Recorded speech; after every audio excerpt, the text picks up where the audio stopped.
you're a student, the approach is different. But when you become come on the other side of the table, our approach changes completely. The space of education has evolved over a lot, but what remains pedestal to it even today is how do we make education more applicable and hands-on for all the learners. Things are changing so fast. We cannot have curriculum for next 5 to 10 years.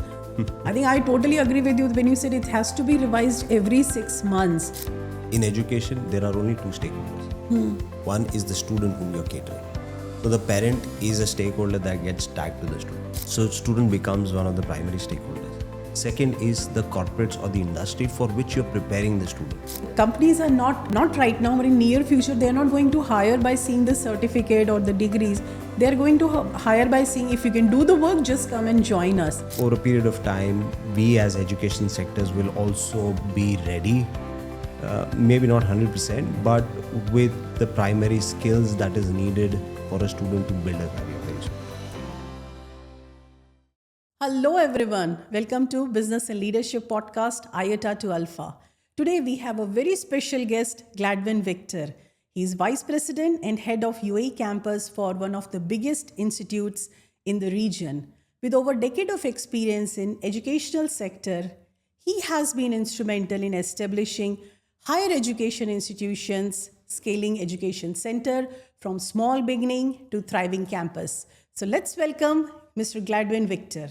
Thank you so much, Gladwyn, for coming to Iota to Alpha. Thank you, Neetu, for the invitation. I'm really honored. You know, I want to tell our guest, he is one of the fastest growing professional in education industry, and he is very young vice president of one of the biggest educational institute. So I want to start with that. What is the secret of your success, especially in academics and educational industry? Well, Neetu, I'll start with first telling you how I'm young. I'm 40 now, and I think having a right balance between what you think to what you do and loving what you do is the right blend. Yeah. So for me, education or entering into education was an accident. Okay. By qualification, I am a civil engineer, and I did my qualifications, my studies into engineering. I did my engineering, got into industry, started working as an engineering professional, worked in a couple of projects, spent around 5-6 years into that. Post that, it was just, a mere accident, you could say, that I entered in a class to give a guest lecture. And from there, I kind of liked it. And it became an option, which I thought, let me explore. To be very honest, at least the first 1 year into that, I was not 100% sure that this is something that I want to do, because I was constantly thinking about what will happen in my future. Okay. How do I build a future in this? Because the stereotypical understanding of professors or faculties or education members is that these are well knowledgeable person, highly studied, having very strong academic background, and they remain in education space, and there's very little growth and development that they get as an individual. So that was some thought that was holding me back into committing into that 100%. But I think the passion and the love that I got with interacting with students, engaging with various other stakeholders, it kind of drawed me into that, and it kept building over it. And it's been last 13 years into education since then. Superb. That's wonderful. And once my daughter asked that why do we study maths? Because someone told her that whatever we learn, differentiation, integration, we are not going to use it.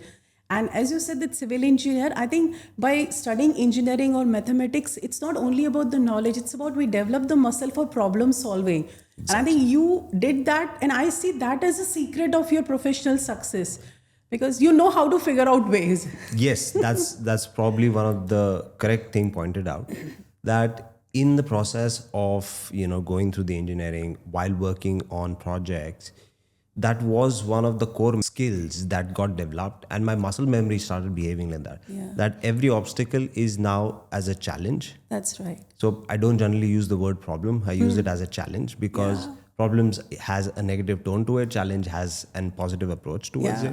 So I always look at it as a challenge, and I look at it that, okay, what do I need to do starting today to have a solution around this? Yeah. And that thought has helped me, gain whatever growth that you say to have achieved in education space. Because generally when you talk about education, there is a set notion around it that it has to be orthodox, it has to be conventional, it has to be that similar brick and mortar kind of structure. And when it comes to people like us who have not come from the pedigree of being educationalists, or who have been brought up with the thought process that you're going to be eventually into education, then you look at things differently. You look at things from a different perspective, and you ask the obvious questions: why not?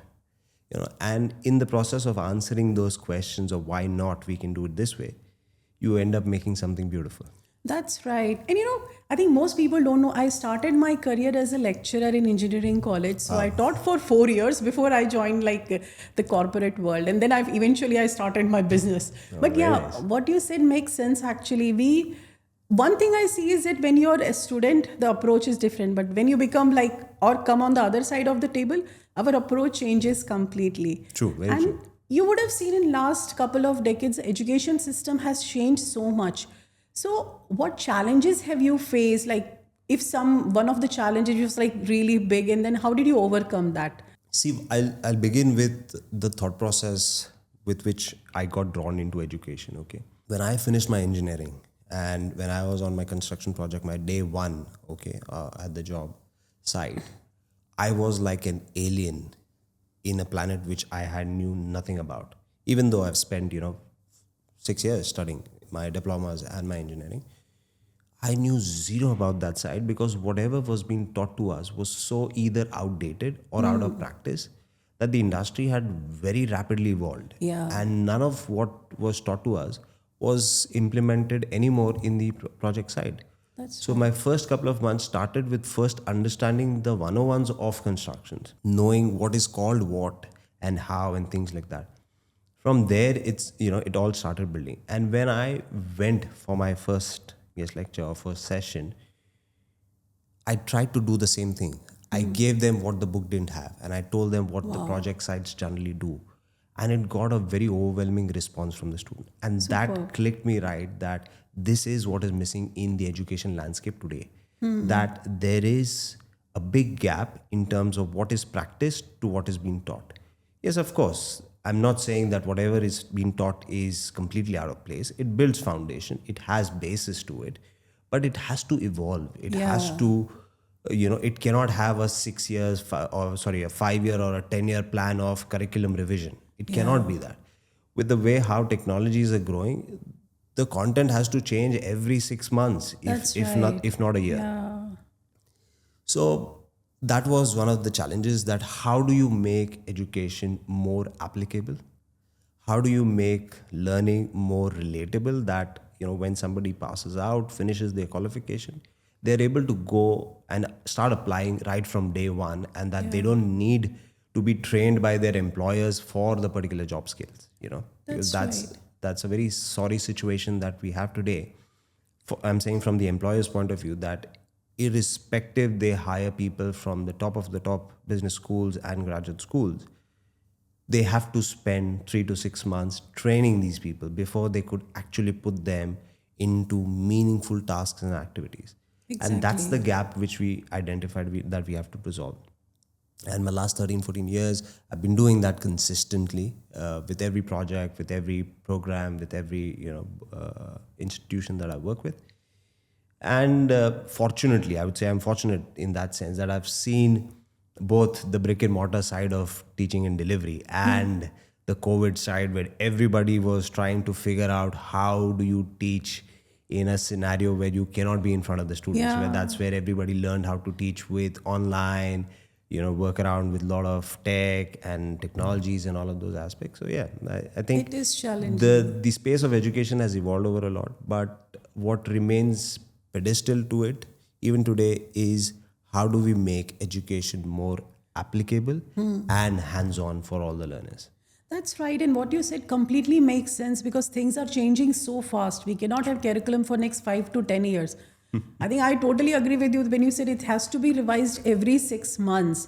And especially with so much technology and a lot of things happening in the world, expectation of different stakeholder has changed. It could be parents, it could be students, it could be the top management, or it could be the government authorities. from the IT security side, and the expectation of everyone to meet global standards. So, as a leader in educational field, how do you make sure that all the stakeholders, I'm talking from the business perspective, not from the student perspective, that how do you make sure the need of all stakeholders are met and still like you're standing tall in the market? See, the answer to this question is very simple. In education, there are only two stakeholders. One is the student whom you're catering. So the parent is a stakeholder that gets tagged to the student. Parents' expectation is more or less what the student's expectation in general is. Yeah. Okay? So student becomes one of the primary stakeholders.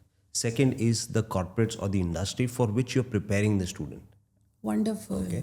Yeah. So what is then the role of the education institution? We are the bridge that finds whatever the background of the student may be, prepare them to walk through that bridge. That bridge then becomes the space where it converts and, brings about that transformation in that student, that by the time they reach to the employer, they are get set go. So we play that role of that catalyst in between, where with these two stakeholders, the understanding is very clear. For students and for parents, it is how do I enroll into a qualification that is built on my strengths, because every student has different strength. Someone is good analytically, somebody is good in terms of design and technical thinking, somebody is good in terms of conceptual understanding. So basis on what my strength is, how can I get into a program, or how can the program be delivered to me in such a way that it builds on my strength? That's one. And second, from an industry perspective, where can I find talent on which I need to spend minimum amount to groom that person to be up the curve so that they could start performing, their expected tasks. And it doesn't have to be, top end level delivery. It has to be basic deliveries, but without or with minimum amount of time invested into grooming that particular candidate. So if any education institution is able to address both of these concerns, I think they're through. Wow. That's more or less what is needed. Everything else comes within having these two pillars addressed. Your infrastructure, your faculty base, the kind of curriculum you teach, the kind of exposure you give to the students, all of this is in between that. If you have understood what your source is, where you want them to be, then the in-between phase is just figuring out how. Wow, I love this. Actually, it changed my perception towards the educational institutes. And I love the way you explain that there are only two main stakeholders. Everybody else is secondary. We're all supporting actors. This is so beautiful. I love this one. And the second thing which I love the most is that, which I have rarely seen, like I also taught for 4 years, I studied for so many years, and I work with some of the educational institutes, that you are looking at the strength, not the weakness. Most people, they say, okay, you identify your weakness and you work on that. And you have so beautifully explained that look for your strength and work on that. And it creates foundation for those students. This is so beautiful. Yeah, very true. Because see, at the end of the day, if I am weak in something, I can work consistently to have that, developed and converted that into strength. But I don't see a point of crying over a fact that I can't do this. So I sit and I cry over that. Rather, there would be 10 other things that I could do. Yeah.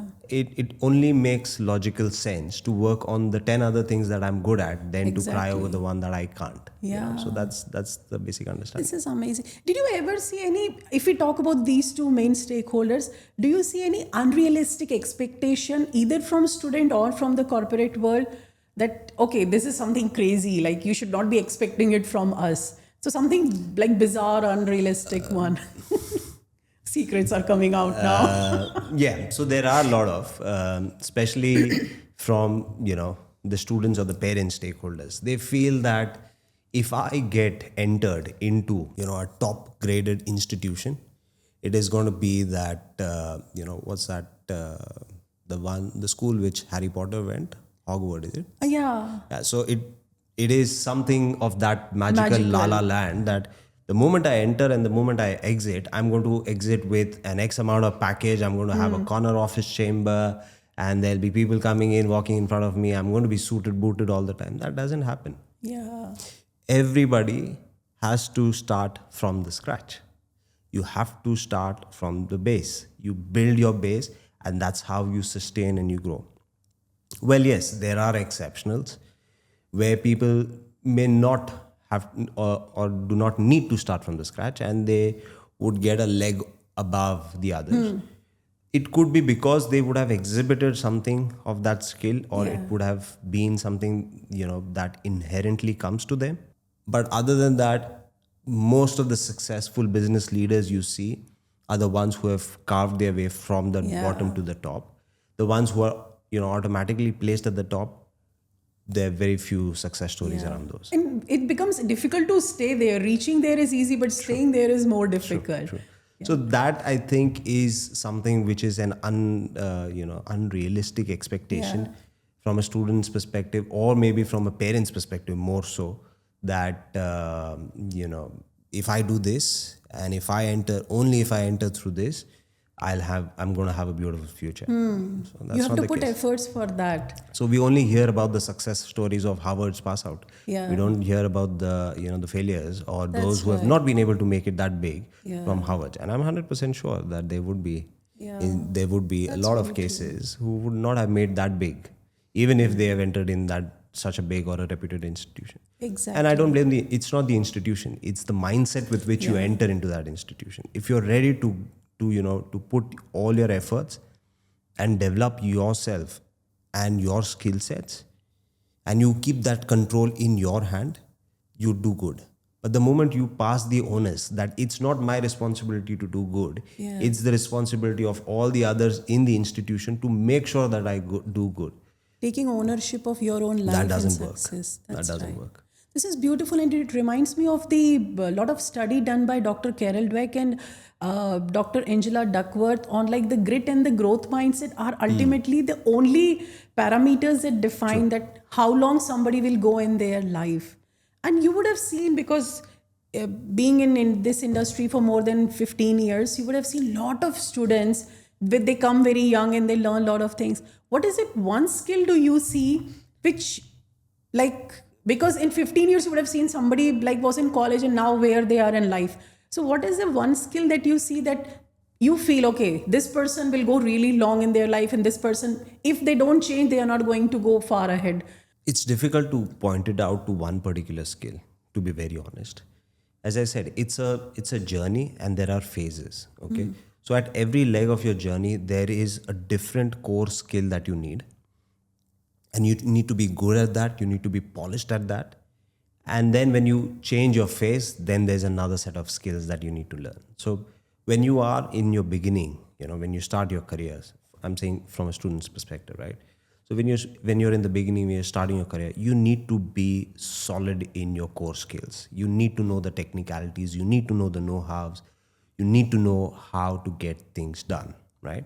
That's the phase where you start working. You know the work. You understand the sector that you are in. You toil. You do everything in and out. You get your hands dirty, right?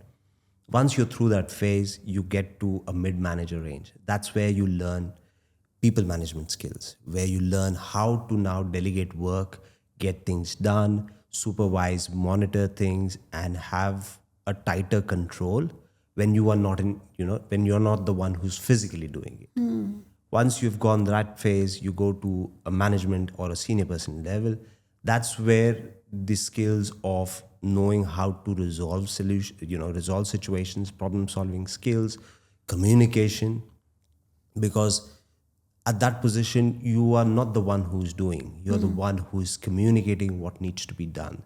And it is very important to be clear and crisp in your communication when you are at that level, because too much of words, too much of big fancy words is not going to pass your message right. It's only going to make the people down the pyramid more confused, looking everywhere for answers for that, right? So you need to have clear communication. You need to have a good core of getting people together, motivating people. So those are certain Visionary. skills. Yes. Yeah. So there are different phases at which you need different skills. it will be very difficult to say that, this is one skill skill. that will, make you go through. That's wonderful, and I think it opens an entirely new dimension that you don't have to be ready to be leader today.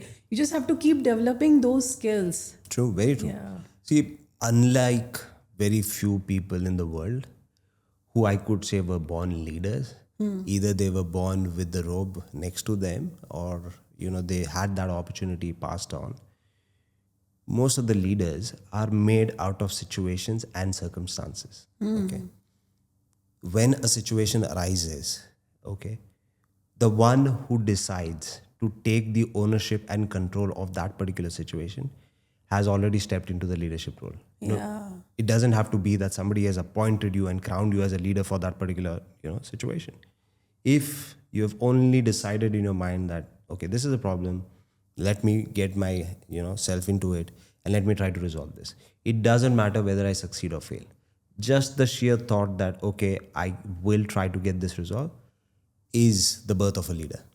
And then the amount of successes that you keep getting will define how effective leader you are. So with every passing, challenges or opportunities that comes across to you, and how you take decisions, how you make, things turn around in that particular time, will define how successful leader you are. Because I do keep saying that it's not about how many times you've succeeded, but it's about how many times you have got back on your feet from a failure and then taken it to the next level. That attitude and that temperament decides the right set of leaders, in general. I love this, like this is so beautiful. I think it's a masterclass of leadership. Then how many times you fall doesn't matter. Just get up one more time. That's it. True. Very true.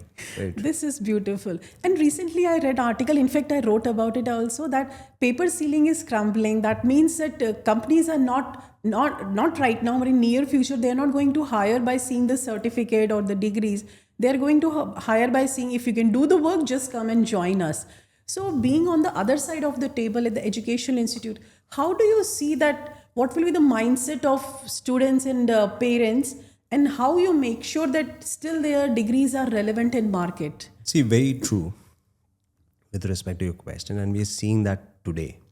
When we talk about, AI and, other data sciences and tech related job roles more so, where there is a need for machine learning, there is a need for NLPs and all of that. The education sector is trying to wrap its head around how do we build a course or a program that encompasses all these skills and is still relevant by the time it is launched out. Right? You look at the speed at which the versions of these AI tools are. I think every day something new is coming up. Exactly. So then how do you build a program and a course around that? And you look at, there are industries, there are corporates who have employees who are doing this work, right? So that means there has not been people who have graduated from somewhere with these degrees and qualifications. It would have been, some courses, some short-term programs, or something that they have, studied and learned, maybe free courses online, who knows, right? So the mindset has already changed, where corporates and industries now prefer skills over certificates and degrees. But that does not discard the fact that you need to have a formal qualification and education, not only because it is essential for a job, but it also builds the right temperament within the candidate, right? So when you talk about what does the overall picture of education, the entire education system, what does it teach you apart from technicalities? It teaches you a lot of things. It teaches you that you need to learn to be punctual, because you have your classes on time. You need to be there on time. You need to be there, show up every day, whether you like it, whether you don't like it. That's one. When there are a lot of assignments, projects, things that are given to you, and there is a deadline that is attached, if you don't meet that deadline, your faculty would be gruesome to have you failed in that particular mode. That teaches you to complete your work within the timeline, irrespective of how you feel that day. When it talks about giving projects or activities in groups, it teaches you team building, it teaches you working in teams, it teaches you working together with people you don't think matches your vibe, you know. So these are a lot of other things that the entire education system would teach you directly or indirectly, whether you know that, you don't know that. It's over a period of time that you realize that, oh, this is something that I've picked up from there. Yeah. So it is imperative and necessary that everybody has to have a formal qualification, because it builds your base. It gives you the basic skills to read, write, interpret, understand, converse, and all of those aspects. But having said that, today we are in a world and age where there are a lot of job roles for which the education sector is not ready with programs and qualifications. Okay. So people have to keep their eyes and ears open, evolve with what is in trend in market, and build their skill sets over that. Having said that, with respect to parents, we've also seen of lately that the generation of parents that we have now are very young, who have seen the world transform. So they are also very open in terms of what kind of job role my child wants to, pick up. Yeah. So they are not still stuck to the conservative aspects that, okay, you need to do either a doctorate, you need to do an engineering, or you need to get into, they have a lot of banking. options now. Yes, you have, I see kids enrolled into qualifications like sound engineering. Wow. I know students who are doing programs into, content writing. So there are a lot of things where the parents have also started opening up. There are now institutions that runs formal bachelor's and master's degree into gaming, where they teach you how to build, design a game, the video games and things like that. And parents look at it as a viable professional, career choice for their kids, that, okay, gaming is an industry that needs to be, reckoned with, and my kid can build a career in that as well. Yeah. Because I don't see that if I go back 20 years back and tell my father that I want to do something into gaming, he would say, you might as well stay at home than spend my money into something, That's of right. games. So yeah, the parents are evolving, the Yeah. industry is evolving, the industry is more open towards skill over certification. And I think over a period of time, we as education sectors will also be ready, maybe not 100%, but with the primary skills that is needed for a student to build a career very soon. Beautiful. And everybody talks about the emotional intelligence. And when you explained about that, it's not only about the skill what they are learning, but the teamwork they are learning, problem solving, being punctual, discipline, consistency, lot of things they are learning. I think in essence, it's all about the emotional intelligence, social Yes. awareness. Wonderful. I love this conversation. I learned a lot of new things. I'm happy that I could have been any sense and understanding to you. Before we finish this one, I would like to know one thing, one message for our audience, those who are like business leaders. So what message you would like to give them? Wow, now you've put me in a spot. See, for any business to survive, this is my 2 cents of understanding in this case, okay? You have to think of your clientele first, okay? What is that my customer wants, okay? And build your entire business around that. Do not start with building, how can I make a profitable business?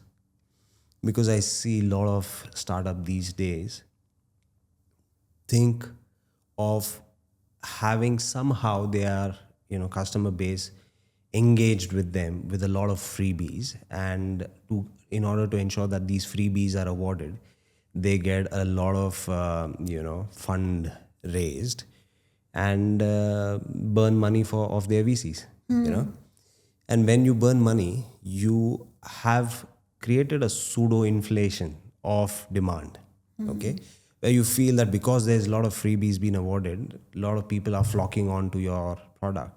The day you stop that, you see that your customer base is started to move to another entity that is giving them freebie.